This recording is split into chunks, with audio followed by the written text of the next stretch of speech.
Buenas, buenas, soy Ayelen Correa. Les doy la bienvenida a la tercera temporada del Detrás de las Partituras. Para mantenerte siempre informado, para continuar rompiendo tabúes, para hablar de lo que nos incomoda, para compartir esas conversaciones magníficas con colegas y para dar luz a conocimientos nuevos. Así que prepara el mate, té o café, que empezamos.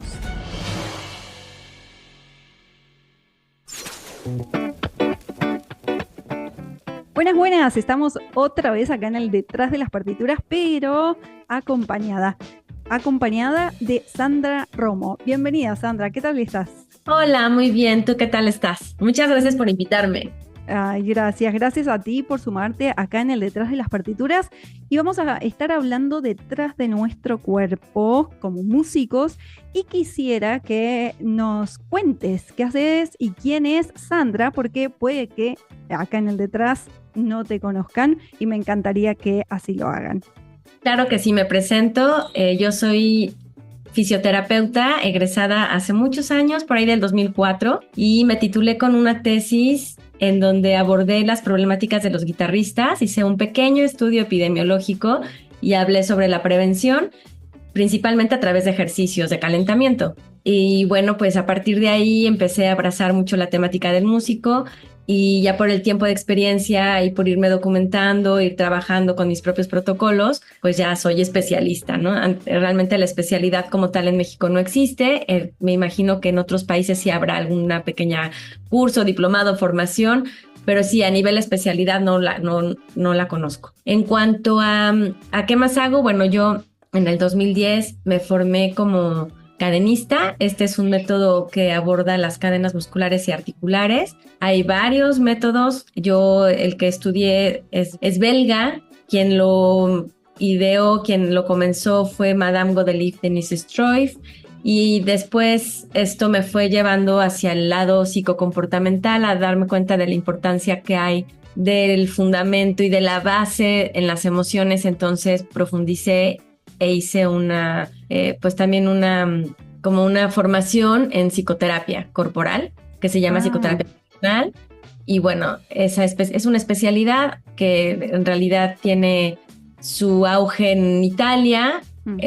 Luciano Rispoli es el creador de esta especialidad. Es una especialidad muy bonita en donde se reconstruyen las experiencias básicas del self y en donde el psicoterapeuta la hace de padre y madre amorosos para restaurar, ¿no? Y todo es a través del cuerpo y se contemplan pues varias partes, ¿no? Como las emociones, la postura, todo lo fisiológico y también lo cognitivo. Y pues bueno, que he hecho mucho trabajo de prevención, me he enfocado mucho en dar cursos y talleres, también pláticas, y también he escrito, por ejemplo, antes que existía la revista Music Life, pues ahí estuve varios años como columnista. Era una publicación que se llamaba En Armonía, y la verdad es que ahí pues tengo mucho contenido que ahora se puede encontrar en mi blog.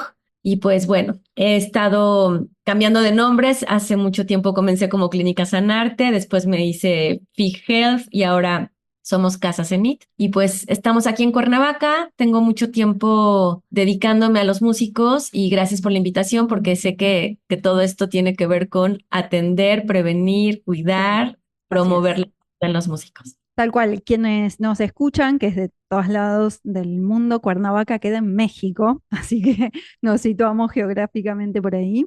Y me parece súper interesante esto que decís de unir la realidad emocional con la corporal, la física, porque nos lleva a entender que cuando estamos en una situación de estrés mental, física y emocional, justamente, se ve reflejado. ¿Qué pasa? Vamos con la primera pregunta y entramos en tema. ¿Qué le pasa al cuerpo del músico cuando toca con presión, cuando está en esa situación de tensión de que sí o sí le tiene que salir bien el concierto en que está, o el que está por dar, o el que va a dar, o el que está dando? ¿Qué le pasa en el cuerpo? Pues muy buena tu pregunta. Físicamente arrancamos con el sistema, o arrancan en este contexto de los músicos, arrancan a su sistema simpático. Y este sistema que es orquestado es parte del sistema nervioso, trae como respuesta mucha secreción de adrenalina y de cortisol, que pues básicamente están asociadas al estrés. Y ante ese estrés, pues el cuerpo de una manera maravillosa lo hace para que nosotros podamos tener una respuesta de huida o de lucha, ¿vale? Es de supervivencia. Pero bueno, ante esta presión que quiero aclarar aquí, que bueno, muchas veces es interna, ¿no? La mayoría de las veces es interna porque puede haber muchas presiones externas, pero realmente uno le mete más esa presión desde la idea, la imaginación. O sea, no está pasando nada catastrófico y ya está con que me tiene que salir. Entonces, físicamente aumenta el flujo sanguíneo, el ritmo cardíaco y por lo tanto, pues todo se va a privilegiar a un nivel muscular, por ejemplo. ¿Para qué? Para que pues venga esta lucha, ¿no? O este correr y se va a músculos grandes, por ejemplo, músculos de las piernas, que son ideales para esa huida, ¿no? También va a haber dilatación de las vías respiratorias, entonces va a venir una oxigenación disponible para el cuerpo, pero a través de una respiración superficial, porque esta respiración va a hacer que el oxígeno esté disponible para ese corto tiempo, ¿vale? Exacto. Por eso la respiración es como más corta, más acelerada, las piernas tiemblan, es como literalmente se está predisponiendo para salir corriendo, ¿no? Exactamente, y en algo natural, en un contexto normal, pues ahí el tiempo debe de ser breve, ¿no?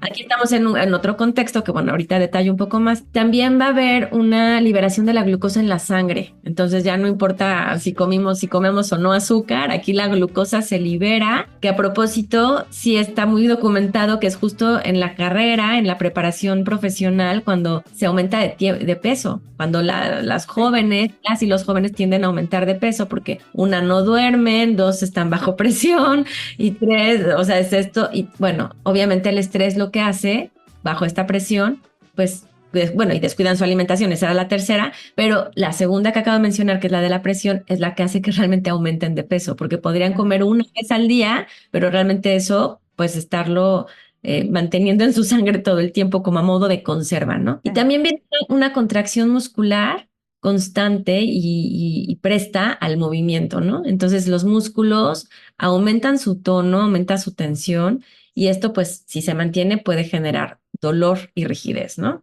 Y Y también perdón, Sandra, ahí me entra la duda, el ácido láctico es donde entra a generarse, a no reabsorberse, o qué papel cumple justo ahí en eso que mencionas. no, en realidad no es tanto por el ácido láctico, porque eso ya se está desmintiendo un poco en el sentido de que antes nos dijeron, bueno, es que sí es el ácido láctico que está más relacionado con una sobrecarga muscular. Aquí es la subida del cortisol y de la adrenalina. Esa contracción se vuelve sostenida y eso facilita las contracturas musculares, o sea, las mantiene y la misma rigidez. O sea, es un músculo que en vez de mantenerse en un estado de relajación, se mantiene en contracción. Entonces, todos los cambios bioquímicos que los puedan generar realmente no son los justificables más que la misma contracción que no debería de estar, ¿vale? Entonces, eso ya genera dolor porque el músculo debe de poderse contraer y relajar y no mantenerse en contracción constante. Perfecto. Entonces, si esa constante contracción aumenta el tono, una persona que ha estado bajo presión, que ha estado bajo estrés, se quiere dormir y no se logra relajar. O sea, sus músculos no logran relajarse, entonces amanecen además de con dolor en el cuerpo, pues como si no hubieran descansado, ¿no? Sí, sí. Entonces, y bueno, la otra que quería mencionar, la última, es que también el sistema inmunológico, que es el encargado de defender a nuestro cuerpo de bacterias, de virus, que es el que nos mantiene pues sanos, porque es nuestra barrera principal ante lo externo, esa también se suprime. O sea, esa no es la privilegiada en ese momento. Entonces baja nuestro sistema inmunológico y pues si eso se mantiene, estamos más predispuestos a una enfermedad. Wow, o sea, todo el nivel de riesgo que corremos cuando estamos en esa situación de estrés, de peligro, se ve reflejada claramente en el cuerpo. Espectacular todo lo que me mencionas. Y me imagino que esto se ve repercutido en la realidad que tenés de los chicos, las personas que van a tu consulta con esta situación.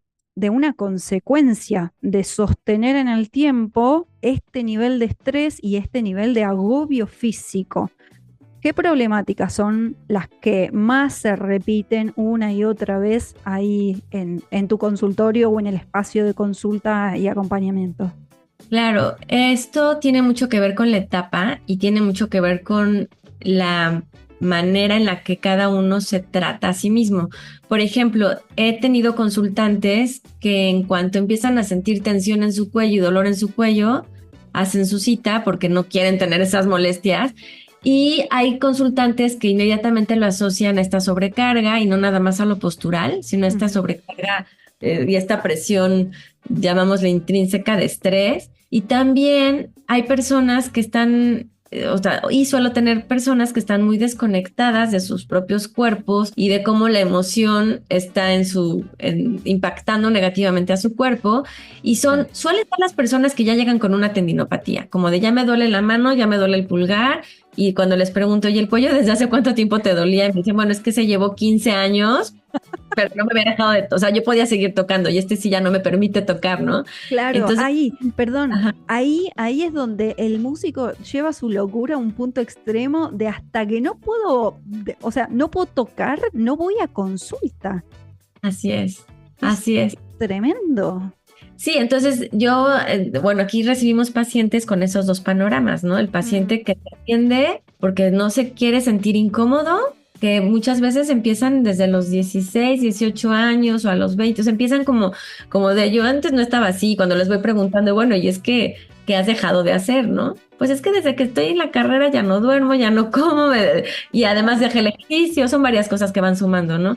Entonces, Sí.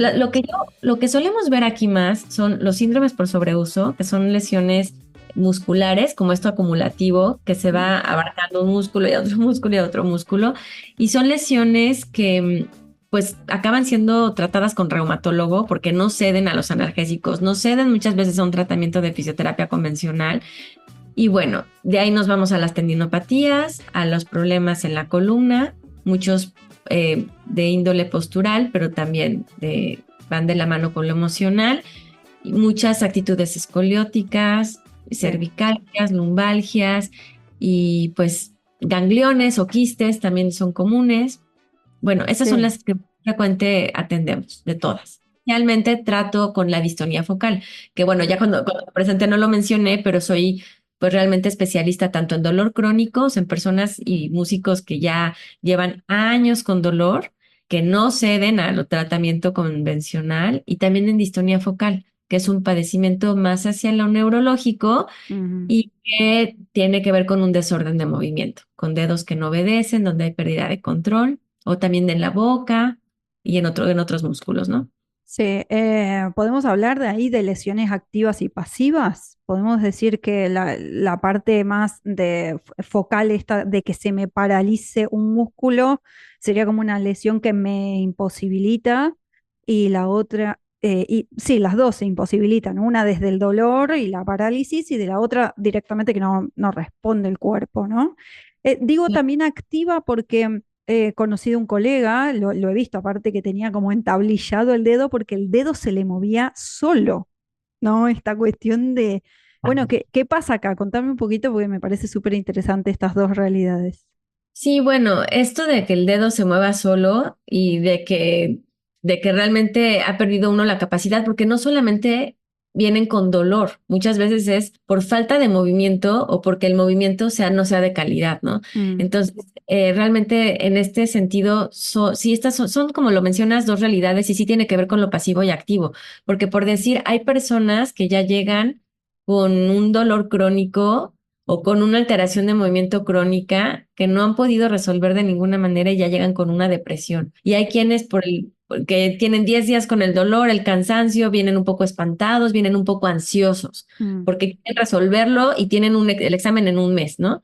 Entonces, sí tenemos como es muy puede ser muy contrastante el abordaje según la lesión. Y esto de que el dedo esté temblando, pues sí me llama la atención de entablillarlo, porque bueno, habría que ver podría ser un tremor esencial, podría ser una fatiga, podría ser deficiencia del complejo B, pero definitivamente, pues no sé si el manejo sea el ideal de entablillarlo, porque si no se fracturó, o sea, yo insisto, ¿no? Como la única realmente justificable para entablillar e inmovilizar es una fractura. Actualmente ya ni los esguinces, ni ni los desgarres, no hay otra justificable para Este, entablillar. este caso en particular, te puedo decir que lo conozco desde 6, no, 7 o 10 años atrás, ¿eh? No es actual, pero sí me llamó como súper la atención porque yo en ese momento, también lo mismo, ese mismo periodo, yo tuve una lesión de síndrome por sobreuso más cervicalgia. O sea, estoy hablando de los dos brazos, todos los omóplatos más cervicalgia. En mi caso tengo una escoliosis y pie plano. O sea, me saqué toda la lotería. Pero en ese proceso, justo, parece no, si yo digo, bueno, me voy a comprar un auto rojo, vos vas por la calle y ves todos los autos rojos, ¿no? En ese caso había visto justo un colega que tenía el dedo y esto, cómo va movilizando y va cambiando y adaptándose la ciencia en función de qué es lo mejor y lo más idóneo con la información que tenemos, y esto de científicamente comprobado es tal cosa en vez de otra situación, y me parece como súper interesante porque ahora me decís que no se entablilla. En ese No. momento estaba re bien entablillarlo, seguramente. Sí, es cierto, ha cambiado muchísimo. O sea, nos hemos ido actualizando y hemos visto pues las desventajas de inmovilizar, ¿no? Sí, actualmente hay músicos, por ejemplo, que llegan con distonía focal porque el manejo a veces acaba siendo muy errado. Entonces, pacientes que no necesitan cirugía y que terminan siendo operados, Mm. o pacientes que justo tienen un padecimiento que no justifica esa inmovilización y que se les da, ¿no? Y ellos mismos, cuando tienen un problema, hasta lo ocultan. O sea, me Sí. pasó con una paciente que decía, es que yo ni señalo con ese dedo, porque como ese es el distónico, yo mejor meto la mano en la bolsa y señalo y ya ocupo ya la otra. Y eso es peor para su neuroplasticidad, no usar la mano ni para señalar. Tal cual. Entonces, como que sí es un tema ahí bastante interesante. Sí, y por eso estamos acá hablando en el detrás de las partituras del cuerpo del músico, porque también es falta de información, es falta de conocimiento y de divulgación de este tema, de entender que el cuerpo hay que cuidarlo, hay que atenderlo. Y me parecía interesante también que nos comentes el uso del taping. Digo esto porque en el deporte lo vemos un montonazo, y ya que estamos hablando de método y demás, me acuerdo que mi fisio en ese momento, mi kinesióloga, que era experta en miembro superior, habíamos probado varias cosas porque en ese momento tocaba todo el santo día. Bueno, esto de sobreuso del cuerpo, ¿no? Cuánto es que hay que aprender a decir, bueno, en este periodo del año voy a tener mucho, mucho desgaste físico y me pongo con eso, pero acompañada. Y lo que más había visto yo que era muy eficiente era el taping. Yo en carne propia digo, el taping para mí, una cosa que me despega la fascia, me ayuda, me genera amplitud, movimiento. ¿Qué opinas vos del taping? Sí, es maravilloso. Yo al principio en mi formación, como estudié hace tantos años, sí, terminé en el 2004, digamos, en ese momento ni existía en México el taping. Entonces a mí no me lo dieron como parte de... Y Mm, cuando empecé a ejercer, llegaban muchos pacientes y me decían, ay, me pusieron unas vendas que no me resultaron. Entonces yo cerré como mi creencia a estudiarlo. Sin embargo, en algún otro momento, ya hace algunos años, como yo creo que 15 años, un amigo, un colega, empezó a estudiar conmigo, empezó a trabajar conmigo y empezó a aplicar el kinesiotape también siendo cadenista. Y fue increíble porque los mm, pacientes se sentían muy bien. Entonces yo empecé a ver que se sentían muy bien y que siempre llegaban me sirvió muchísimo la cinta que me pusiste. Entonces, pues me formé, hice el curso, la certificación y me encantó. Actualmente soy súper fan del kinesiotape. Es muy contrastante porque hay muchos fisioterapeutas y kinesiólogos que no les gusta mm, porque me parece que se polarizó a que cualquier persona se compra un kinesiotape y se parcha y se lo pone, o después de correr ponte el tape y se lo ponen como sin un razonamiento clínico. tal Cuando lo cual. hacemos un razonamiento clínico y realmente con técnica, es increíble el kinesiotape. Yo enseño mucho a ponérselos a mis pacientes. Mm. Lo ocupo mucho en las sesiones en línea porque doy sesiones en línea, entonces lo ocupo muchísimo. Y para distonía focal también. acaba siendo una herramienta, es como ponerte unas muletas, o sea, puedes caminar con las muletas, algo así acaba siendo el kinesiotape para la distonía focal, porque de repente es como de no poder tocar, ay, puedo tocar, ¿no? Es increíble. Entonces sí Sí, soy fan. sí.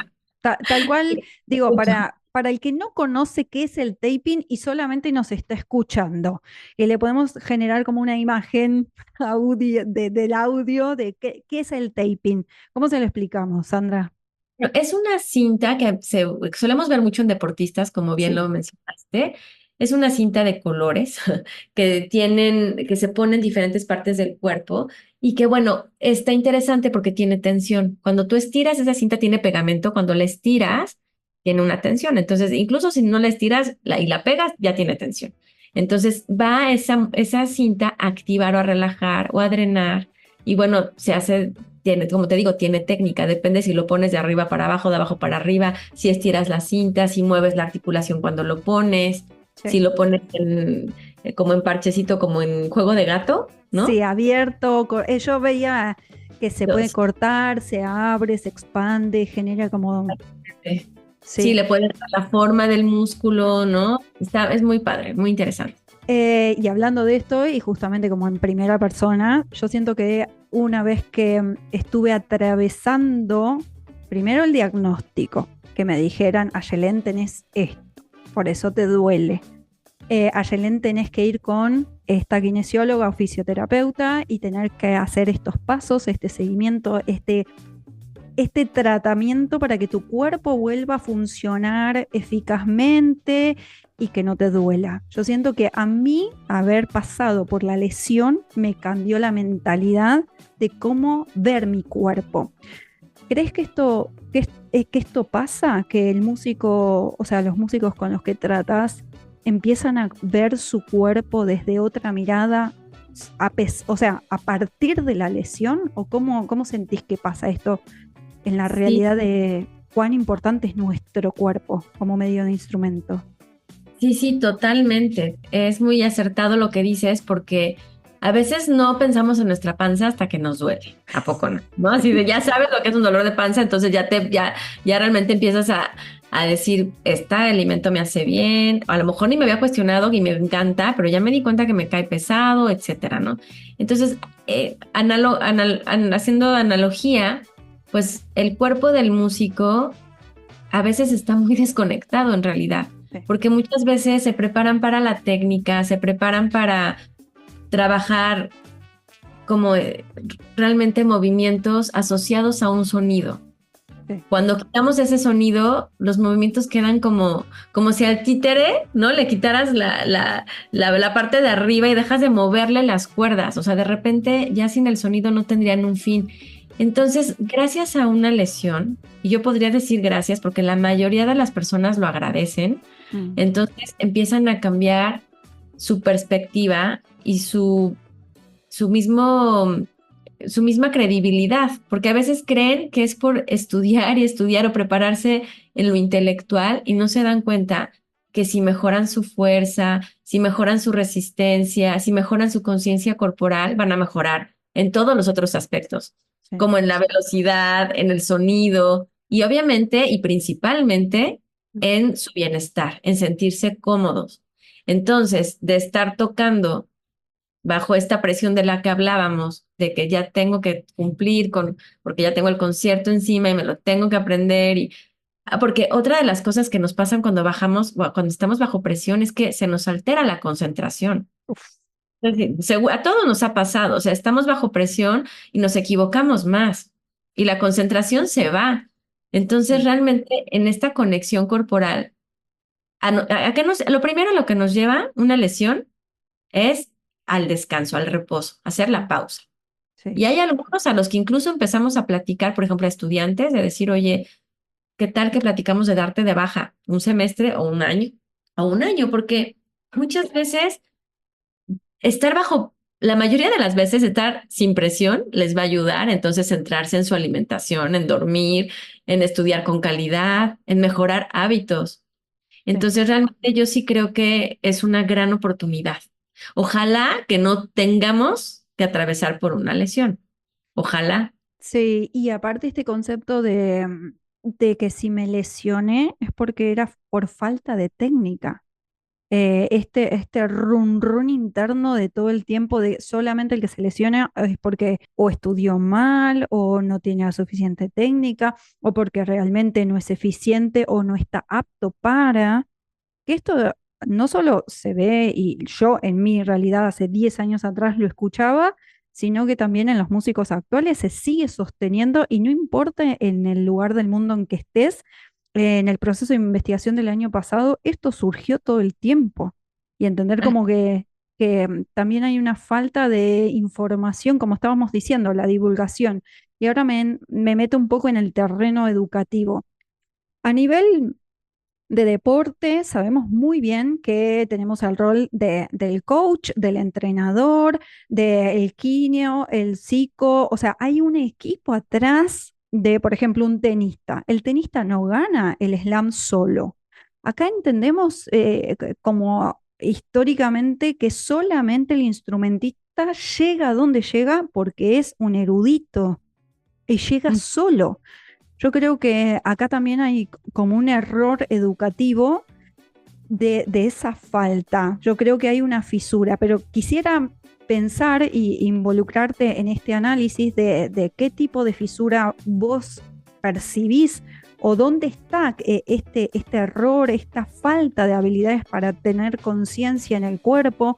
¿Qué pasa que nos enseña, se disminuye? ¿Qué es lo que vos sentís que sucede desde tu mirada? Bueno, mencionaste dos cosas muy importantes que están en relación a los mitos, Mm, que realmente sí es un mito que te lesionas por falta de técnica y sí es cierto que siguen, yo ya no, siguen hablando de eso. Tan es así que como que a un nivel profesional la demanda y la expectativa es mayor, ¿no? Entonces la lesión la consideran como verdaderamente te equivocaste. Si te lesionaste y te duele es porque en algo estás haciendo mal, ¿no? Lo cual pues lleva como a otra vez una división entre el profesional de la salud y el músico, porque el profesional de la salud, si te lesionas, es pues ve con tu maestro a ver a que te revise la técnica, a que hagan algo por ahí, ¿no? Que tenga que ver con una mejora en cuanto a tus movimientos, cuando no, en realidad, si lo planteamos desde ahí, pues es que la técnica de años y años se ha estado pasando de generación en generación y realmente no había ni principios de biomecánica, ni había conciencia corporal, ni había ergonomía, sí. ni entendimiento de la fisiología y de la anatomía y de la diferenciación entre que cada cuerpo es distinto, o sea, muchas cosas en donde realmente sí podemos decir que es un mito, ¿no? Podemos concluir que es un mito. Qué Y bueno. también el deporte, es que lo del deporte, este punto también es súper interesante porque eh, a mí me gusta hablar de medicina del deporte como algo inspiracional, sí Total. separado, tampoco es medicina del deporte. Definitivamente un músico, si se atiende con un médico del deporte, no dudo que sea malo el tratamiento. A lo que voy es que si el médico del deporte no considera que es un músico y lo trata como un deportista, pues Sí, no va por ahí, porque va por otro lado. Pero total. bueno, ya me estoy yendo por otro lado. Lo importante aquí que quiero platicar es, o resaltar, es que el músico tiene a modo de inspiración, como un poco adaptándolo al ámbito musical, lo que han hecho o se ha impulsado en el deporte. Desde vamos a revisar los calzados y hagamos investigación desde el tenis, vamos a, como decías, todo un equipo de trabajo. Es que en el deporte se le ha inyectado Sí, mucho presupuesto, hay mucho interés, hay muchas ganas de que el deportista esté en las mejores condiciones de salud sí. para que tenga el mejor desempeño y el rendimiento. Y como tú lo dices, es que verdaderamente si es una fisura que haya que esté tan separado y que se le vea de manera tan individual, de tú llegas a tocar así porque es tu talento, son tus manos las que lo están haciendo, es tu voz y todo lo demás, pues ahí va solo porque no, porque aparte si te duele o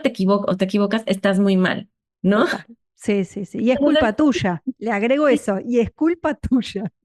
Tuya. Entonces hay una cultura del silencio en torno al dolor, en donde el músico está, pues verdaderamente como si estuviera tras las rejas, encarcelado, sin poder sacar su verdadero potencial. Entonces, pues sí, tal cual, sí es importante que lo menciones. Qué bueno que coincidamos en esto, Sandra, me encanta. Y que bueno que lo estemos divulgando, ¿no? Que acá en el detrás de las partituras estemos hablando de esto porque justamente detrás de la ejecución continua, detrás de cada concierto, debería haber un profesional que nos acompaña en el mantenimiento fisiológico de nuestro cuerpo, de la movilidad funcional y estructural de nuestro cuerpo. Y hablando de esto, también en tu comentario se me disparaba la cuestión anatómica, ¿no? En los pianistas sabemos muy bien que las manos de Rachmaninoff eran largas y eternas, y esta cuestión de saber desde la pedagogía, cuando tengo un estudiante delante, si su anatomía se condice con la anatomía del compositor y es posible que lleve adelante esa obra, ¿no? Y acá también me introduzco en esta cuestión de podemos hablar de que hay algunos instrumentos o posturas que se utilizan en los instrumentos que son más anatómicas o menos anatómicas, que nos proponen llegar a la lesión o que estemos como más proclives a ella según el instrumento. Es muy buena tu pregunta. En, cuando uno parte de solamente imaginar la postura, sí podría creer que un violinista, un guitarrista, incluso yo durante mucho tiempo lo he dicho, es que claro, hay instrumentos que van más al centro y hay otros que son más asimétricos, por ejemplo, los de cuerda, ¿no? Ujú, Que son así los principales donde un brazo va para allá y el otro va para acá, a la derecha y otro a la izquierda, cambia la posición de las manos, ¿no? ujú. Entonces, uno así como que en general podría decir sí. Mejor piano, mejor un instrumento de viento y que aparte no pese, ¿no? Que sea ligero. O sea, en teoría sí, pero ya en la práctica y con fundamentos, me parece que pues fue el año pasado, máximo 2 años, hay un artículo que después puedo dejar aquí la referencia, Claro, justo desmintieron eso, que las lesiones ocurren por igual. O sea, como que no es el instrumento, pero obviamente todo esto es con análisis de números, ¿no? sí. Mucha investigación y muchos números. Concluyeron que no, que realmente no es que un instrumento sea más o menos. Mm, Entonces, y te puedo decir que yo con mi práctica he visto, porque sucede que las cadenas musculares tienen que ver con lo emocional y tienen que ver con la personalidad y tienen que ver con la relación con los demás y con las vivencias.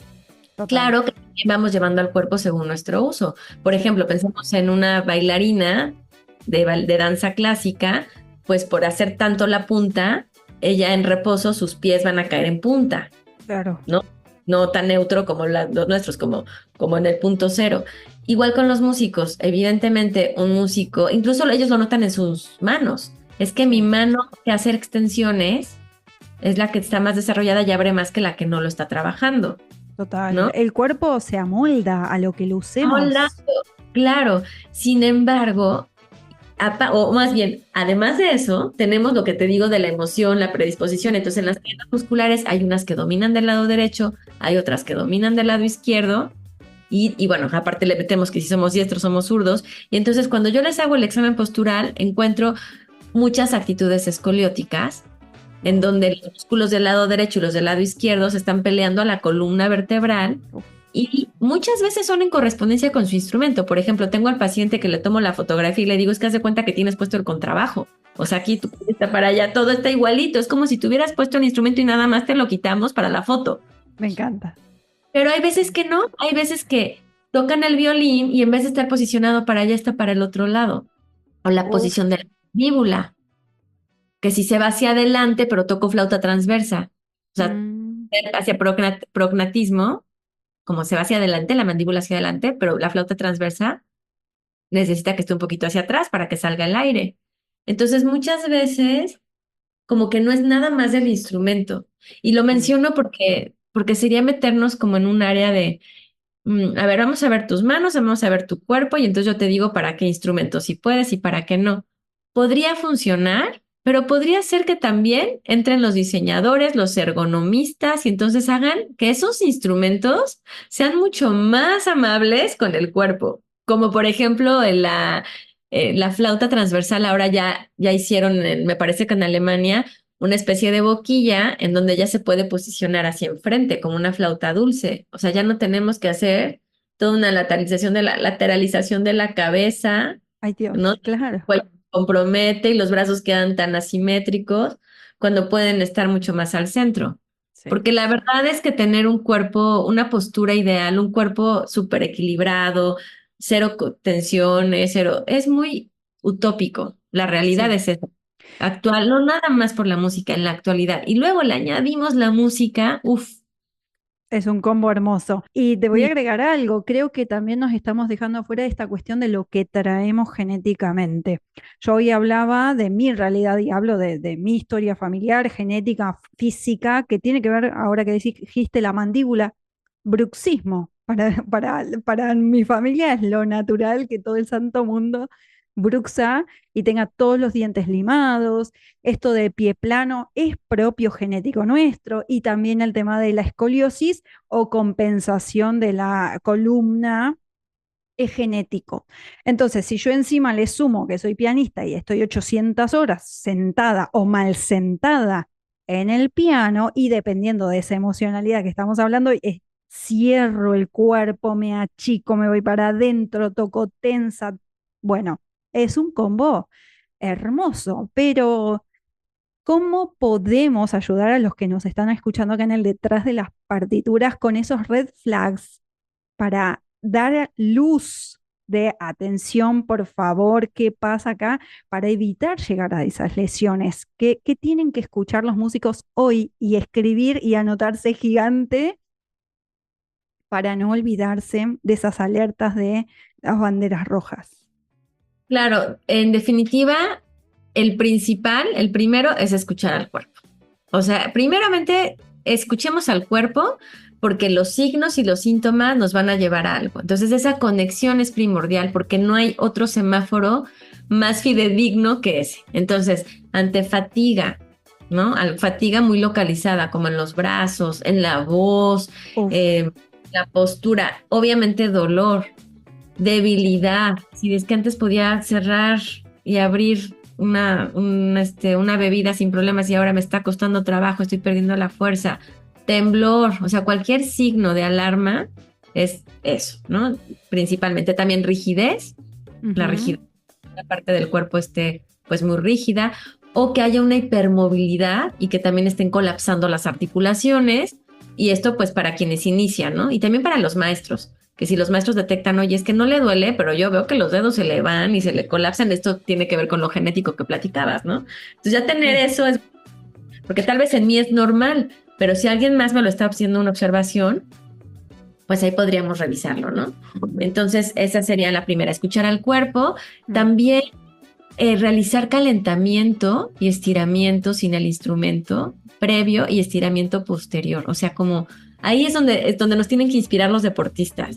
O sea, vamos a trabajar con el cuerpo. Si estamos bajo presión, porque la vida del músico va a ser muchas veces así bajo presión, es increíble cómo la respuesta fisiológica ante el movimiento es del opuesto a todo lo que describimos al inicio, que es estar bajo presión. O sea, entonces ahí llegan otras sustancias, la bioquímica cambia, Sí. empezamos a estar en calma, tenemos sí un flujo sanguíneo, pero presente en donde lo estuvimos calentando, o sea, llega la sangre a los dedos, llega la sangre a la mandíbula, al cuello, la respiración está presente. Entonces, definitivamente el calentar es muy importante, mejora la concentración y también hay que tratar de estudiar o practicar sin el instrumento.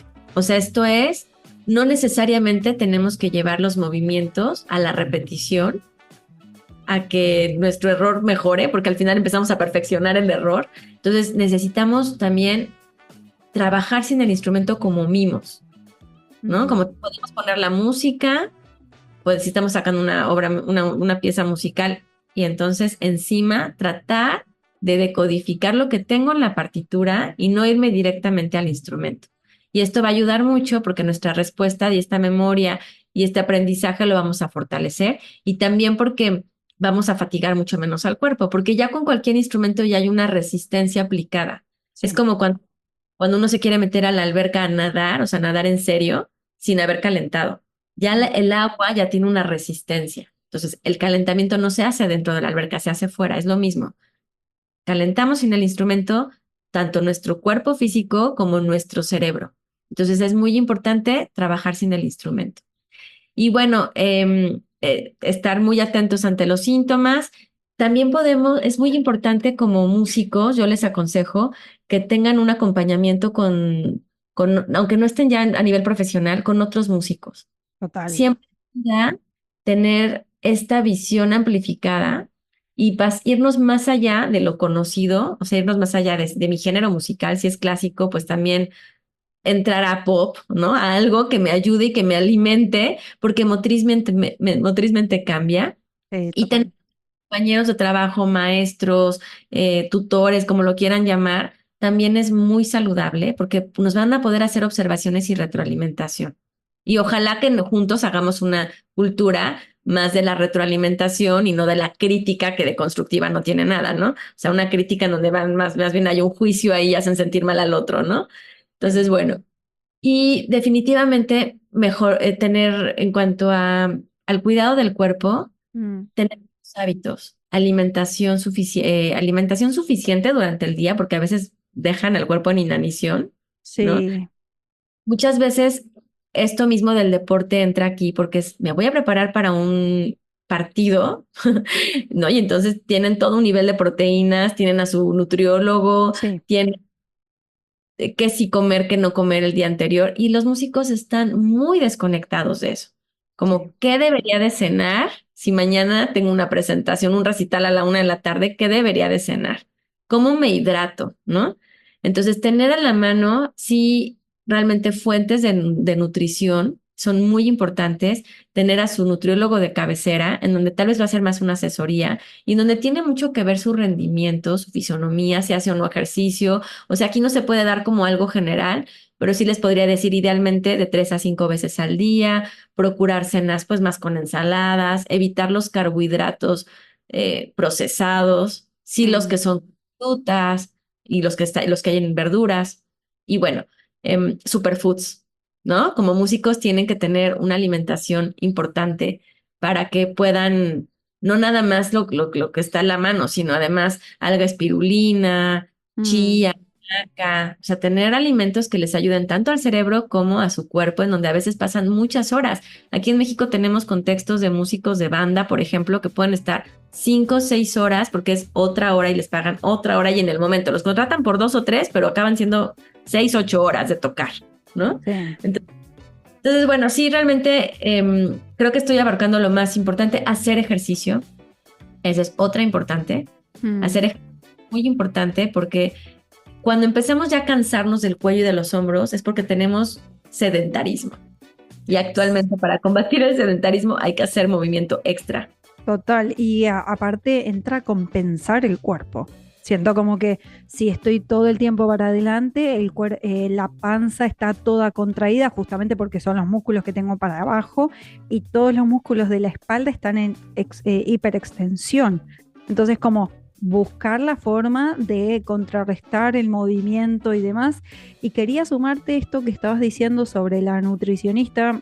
Yo además de entender, y esto lo ligamos a lo que hablamos con anterioridad de el post lesión, ¿no? Para mí es crucial cuando yo estoy en desarrollo de conciertos a nivel exigente, ¿no? Porque uno cuando entiende qué niveles va a generar el concierto o la preparación, hay algunas cosas que no puedo discutir de las cosas que me voy a cuidar. La fisio, la nutricionista o nutriólogo, como lo mencionaste. Años estuve con justamente una nutrióloga deportista que era exclusiva de deportistas y le dije, no, o sea, llevemos esto a la música.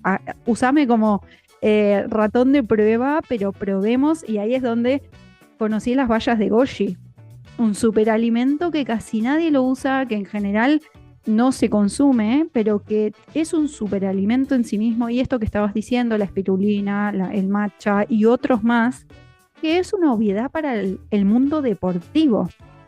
Ahora, hablamos de las banderas rojas de atender cuando hay dolor, cuando la movilidad se reduce. Estamos hablando de esta cuestión de lo bueno, ¿no? De qué cosas atender cuando estamos en un entorno saludable. El entorno para mí es crucial, ¿no? En esta crítica que hablamos. Y trayendo esta idea de cuidado, si tuviéramos que hacer como una mini rutina, ¿no? Que el músico tiene como que tener en cuenta esos puntitos que estuviste hablando, alimentación, sueño, pero si lo hacemos en 5 puntos, como para que ya vamos cerrando esta entrevista, que se queden con estos 5 puntos que no se pueden olvidar para cuidar el cuerpo. ¿Qué sería, Sandra?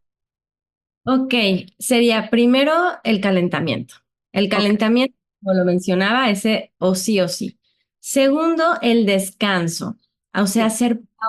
hacer pausas activas o también de relajación. Ujú. Yo les recomiendo tocar 30 minutos y pausar 5 o 45 y pausar 15 o 1 hora y pausar media hora. O sea, Bien. a más tiempo de práctica tiene que haber más descanso. Y en cuanto al descanso, también hay que hablar que si se van de vacaciones y regresan y no han tocado, tenemos que retornar de manera progresiva. Bien. Eso es muy importante, que no sea de, pues yo estaba tocando 6 horas, entonces regreso a las 6. Tenemos que regresar habituando un poquito al cuerpo, a lo mejor nos toma 1 o 2 semanas, ¿vale? Bien. Bueno, también la alimentación consciente, el deporte, que ahí Bien. voy a hablar de buenos hábitos, que sería el deporte o hacer ejercicio, la alimentación consciente, Ujú. sueño. El sueño es realmente conocernos, porque muchas veces el músico trae desórdenes de sueño derivados de esta falta de escucha interna en donde hay como una culpa por despertarse tarde. Y yo les digo, es que reconcíliate con tu ciclo circadiano y por tu tema de vida musical que muchas veces va a ser nocturna. Entonces yo cuando les digo, mira, promueve y habla con tu familia, así con quien vivas. Sabes que yo me tengo que levantar a las 9 de la mañana porque me duermo a la 1 o 2 de la mañana. Total. Duermes tus horas y ya no estás tan mal, porque si crees que vas a funcionar como toda la familia, levantándote de 6 o 7 de la mañana, tal vez va a ser un poco caótico y vas a quitarte horas de sueño.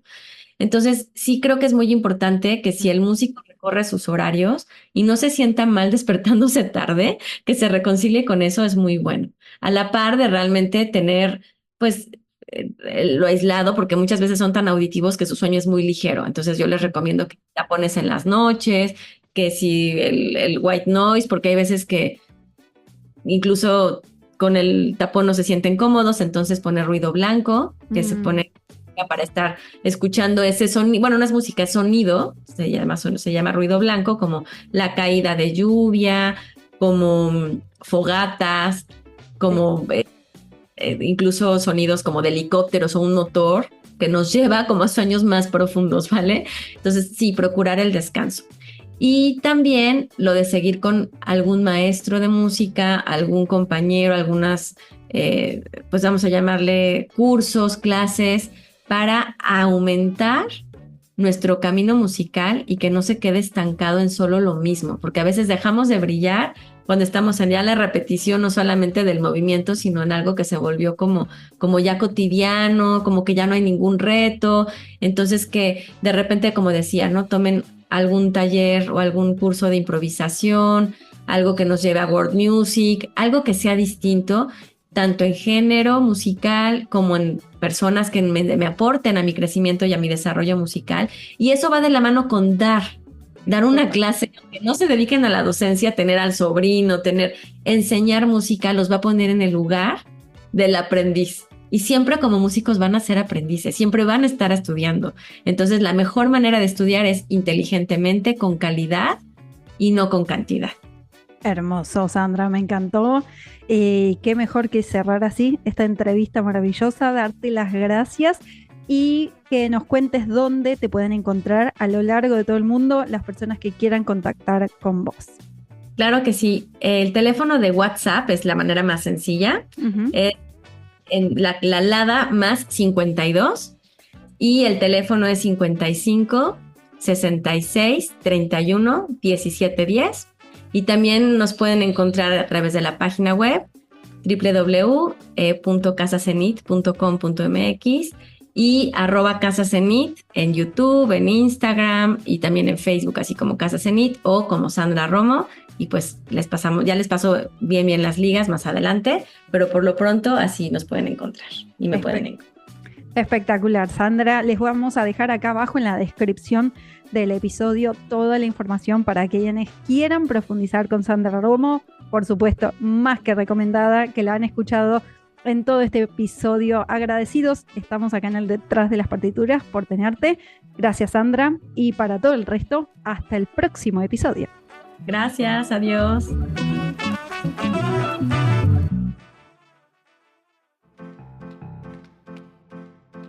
Te cuento que me encontrás en ayelencorrea.com. Ahí vas a descubrir cada uno de los espacios que creé exclusivamente para vos. ¡Hasta la próxima!